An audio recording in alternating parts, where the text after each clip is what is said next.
मधुबन के बाबा मुरली वाले, आपका क्या कहना,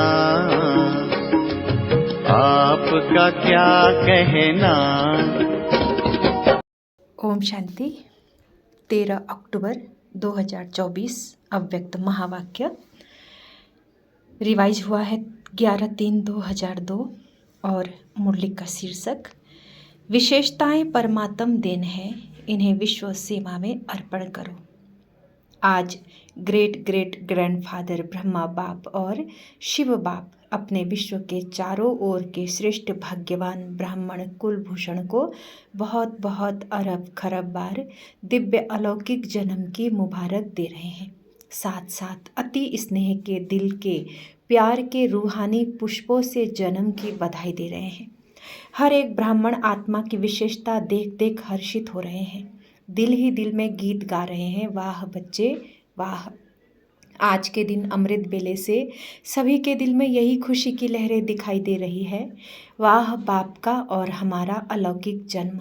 बाबा भी सभी बच्चों की अमृत बेले से बधाइयों की माला देख देख खुश हो रहे हैं। ये बर्थडे सारे कल्प में इस संगम युग में ही मनाते हैं। सतयुग में भी ऐसा अलौकिक जन्मदिन नहीं मनाएंगे, वहाँ भी ऐसा विचित्र जन्मदिन नहीं होगा जो बाप और बच्चों का एक ही साथ जन्म हो। अब तक सुना है क्या कि बाप और बच्चे का जन्मदिन हुआ है? लेकिन आज का दिन आप बच्चों का और बाप दादा का जन्मदिन एक दिन मना रहे हो, तो वाह वाह के गीत गा रहे हो ना। आज बाप दादा अमृत बेले एक माला बना रहे थे। कौन सी माला? 108 की फाइनल माला नहीं बना रहे थे जो आप सोचो हमारा नाम था। लेकिन आज आदि से स्थापना के समय से अब विनाश के समय समीप तक कौन से बच्चे अमर भव के वरदानी रहे, उन्हों की माला बना रहे थे। ये भी ड्रामानुसार उन आत्माओं को ऊंचे ते ऊंचे भगवान के साथ सर्व चरित्र देखने सुनने व श्रेष्ठ पाठ है, लेकिन वो कितने थोड़े हैं। आप सबका भी पाठ है। क्यों? बाप दादा ब्राह्मण वंशावली बना रहे हैं, इसीलिए विश्व के हिसाब से जो भी ब्राह्मण आत्माएं हैं वो बहुत बहुत बहुत भाग्यवान है। क्यों? कोटों में कोई की लाइन में और कोई में भी कोई, एक तरफ विश्व की कोटो आत्माएं, दूसरे तरफ आप हर एक ब्राह्मण एक हो। तो जन्मदिन पर बाप दादा हर एक बच्चे को, कोई कोई को नहीं, सभी बच्चों की जन्मपत्री देख हर एक के विशेषताओं की मालाएं गले में डाल रहे थे। आप सभी चाहे नए हैं, चाहे आदि के हैं, चाहे मध्य के, लेकिन विशेष हैं और विशेष रहेंगे ही। सारा कल्प विशेष रहेंगे।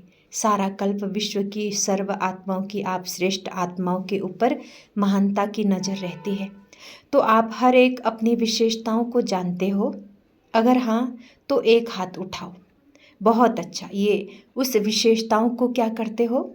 जानते हो, बहुत अच्छा। मानते हो, बहुत अच्छा। लेकिन उन विशेषताओं को क्या करते हो? सेवा में लगाते हो और रीति से यूज तो नहीं करते ना। ये विशेषताएं परमात्म देन है। परमात्म देन सदा विश्व सेवा में अर्पण करनी है। विशेषताएं अगर नेगेटिव रूप में यूज किया तो अभिमान का रूप बन जाता है, क्योंकि ज्ञान में आने के बाद, ब्राह्मण जीवन में आने के बाद बाप द्वारा विशेषताएं बहुत प्राप्त होती है, क्योंकि बाप का बनने से विशेषताओं के खजाने के अधिकारी बन जाते हो। एक दो को विशेषताएं नहीं, बहुत विशेषताएं हैं।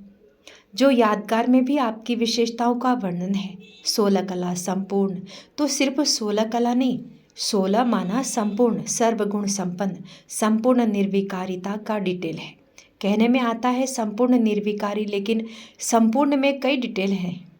तो विशेषताएं तो बाप द्वारा हर ब्राह्मण को वर्षे में प्राप्त होती ही है, लेकिन उन विशेषताओं को धारण करना और फिर सेवा में लगाना मेरी ये विशेषता है नहीं, परमात्म देन है। परमात्म देन समझने से विशेषता में परमात्म शक्तियाँ भर जाती हैं। मेरी कहने से अभिमान और अपमान दोनों का सामना करना पड़ता है। किसी भी प्रकार का अभिमान, चाहे ज्ञान का, चाहे योग का, चाहे सेवा का, चाहे बुद्धि का, चाहे कोई गुण का, जिसमें भी अभिमान होगा उसकी निशानी है, उसको अपमान बहुत जल्दी फील होगा। तो विशेष आत्माएं हो अर्थात परमात्म देन के अधिकारी हो। तो आज आप सभी बाप दादा का बर्थडे मनाने आए हो ना, और बाप दादा आप सबका बर्थडे मनाने आए हैं।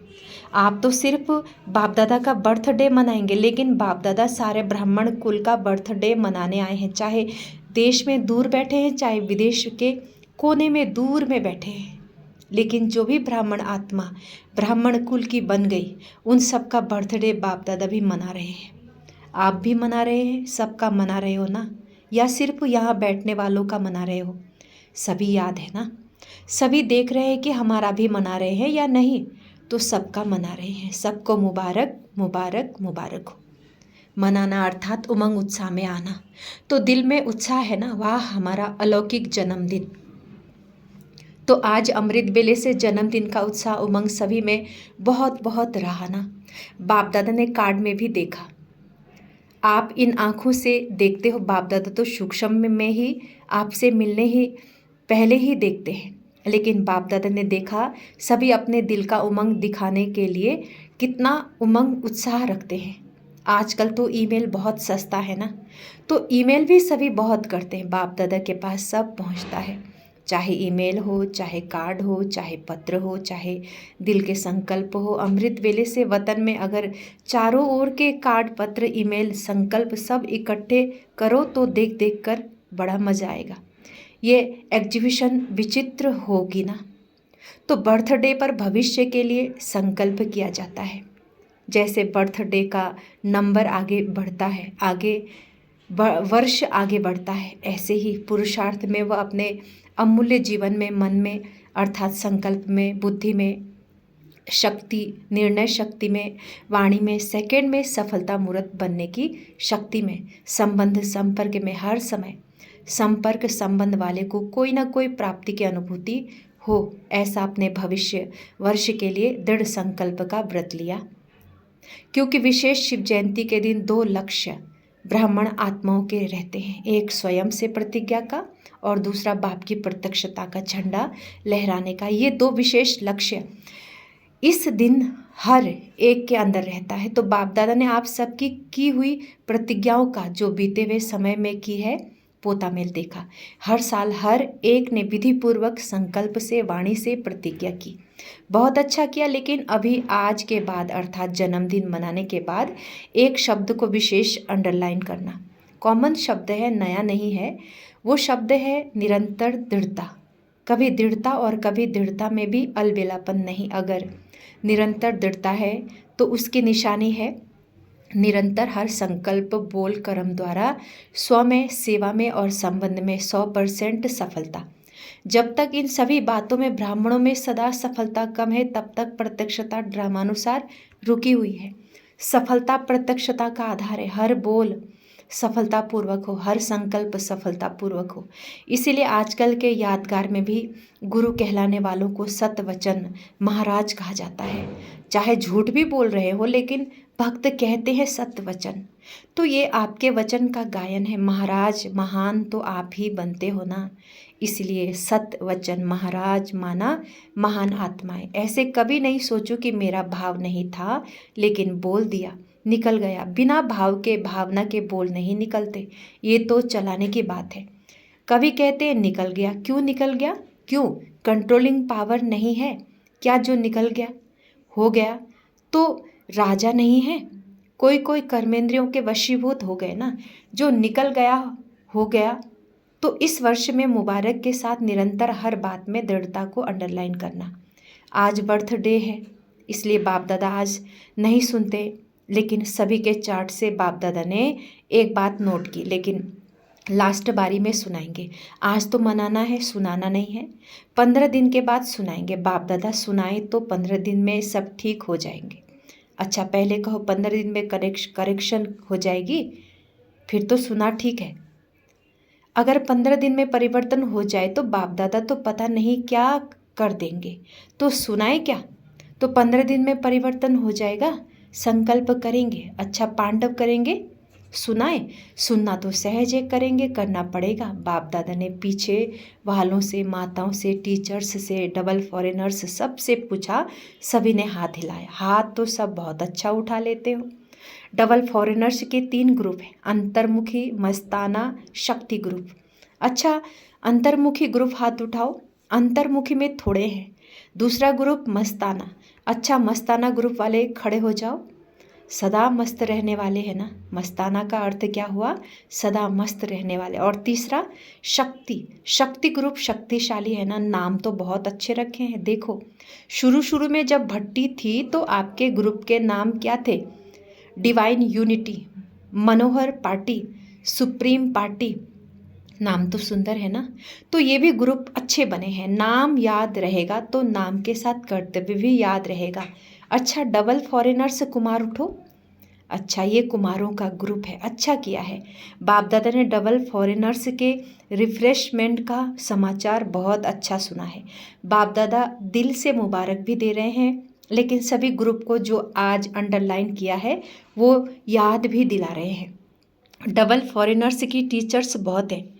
टीचर बनना बहुत बहुत श्रेष्ठ भाग्य की निशानी है। अच्छा है, गुरु भाई के रूप में देखते हैं, इतना समान रूप में देखते हैं, क्योंकि बाप के समान घर बैठे, आसन पर घर बैठे हैं। टीचर्स को ये हक मिलता है, जैसे गुरु की गद्दी होती है ना, तो ये मुरली का तख्त है। मुरली धारण कराना और मुरली सुनाना सिर्फ नहीं, लेकिन मुरली धारण कराना, ये टीचर्स को बाप दादा ने गुरु भाई का तख्त दिया है। अच्छा है। अच्छा, चारों ओर के जन्म उत्सव मनाने वाले श्रेष्ठ ब्राह्मण आत्माओं को सदा, अलौकिक जन्म के अलौकिक दिव्य कर्तव्य करने वाले श्रेष्ठ आत्माओं को सदा, एक बाप दूसरा न कोई, ऐसे एक नामी और सर्व खजानों के एकानामी के अवतार बच्चों को सदा हर वरदान और वर्षे को जीवन द्वारा प्रत्यक्ष करने वाले उमंग उत्साह में रहने वाले बच्चों को बाप दादा का अलौकिक जन्म के मुबारक सहित याद, प्यार और नमस्ते। हम रूहानी बच्चों के रूहानी माता पिता बाप दादा को गुड मॉर्निंग और नमस्ते। ओम शांति बाबा, ओम शांति। आगे बाबा ने दादियों से बात की। दादी जी ने बाप दादा को बर्थडे की बहुत बहुत बधाई दी। आज माला में आप सब आए, माला याद की है ना। आदि की स्थापना के रतन तो उसमें आप माला के मणके थे। अच्छा है, स्थापना में भी निमित्त बने, पालना में भी निमित्त बने, अभी बाप के साथ चलने में भी निमित्त बनेंगे। क्या दरवाज़ा बाप दादा अकेला खोलेगा? नहीं, आपके लिए रुके हुए हैं, आओ तो दरवाज़ा खोले। लेकिन सेवा पूरी करनी पड़ेगी ना, क्योंकि साकार में आप लोगों को निमित्त बनाया है, तो साकार का कार्य तो पूरा करना पड़ेगा ना। आजकल सब किसको देखते हैं? सबकी नज़र कहाँ जाती है? आप लोगों के ऊपर ही तो जाती है। जो निमित्त बने हुए हैं उन्हों के ऊपर ही सबकी नज़र जाती है। नज़रों में तो सभी को बिठाया, क्योंकि बाप की नज़र कोई छोटी तो है ही नहीं, बेहद की नज़र है, तो सभी नज़र में है, सभी नूरे रतन है। बहुत अच्छा, हर एक अपना अपना पार्ट बजा रहे हैं और बजाना ही है। ड्रामा में बंधे हुए हो, मज़ा आता है ना, बहुत अच्छा है। बाबा ने वरदान दिया आज, अल्पकाल के सहारे के किनारे को छोड़ एक बाप को सहारा बनाने वाले यथार्थ पुरुषार्थी भव। विस्तार पुरुषार्थ का अर्थ ये नहीं कि एक बार की गलती बार बार करते रहो और पुरुषार्थ को अपना सहारा बना लो। यथार्थ पुरुषार्थी अर्थात पुरुष बन रथ द्वारा कार्य कराने वाले सभी अल्पकाल के सहारे के किनारे छोड़ दो। कई बच्चे बाप के बजाय हद के किनारों को सहारा बना लेते हैं, चाहे अपने स्वभाव संस्कारों को, चाहे परिस्थितियों को। ये सब अल्पकाल के सहारे दिखावा मात्र धोखेबाज है। एक बाप का सहारा ही छत्र छाया है। स्लोगन है, नॉलेजफुल वो है जो माया को दूर से ही पहचान कर स्वयं को समर्थ बना ले। नॉलेजफुल वो है जो माया को दूर से ही पहचान कर स्वयं को समर्थ बना ले। ये थे बाबा के अव्यक्त महावाक्यों का सार। अच्छा, ओम शांति, ओम शांति, ओम शांति।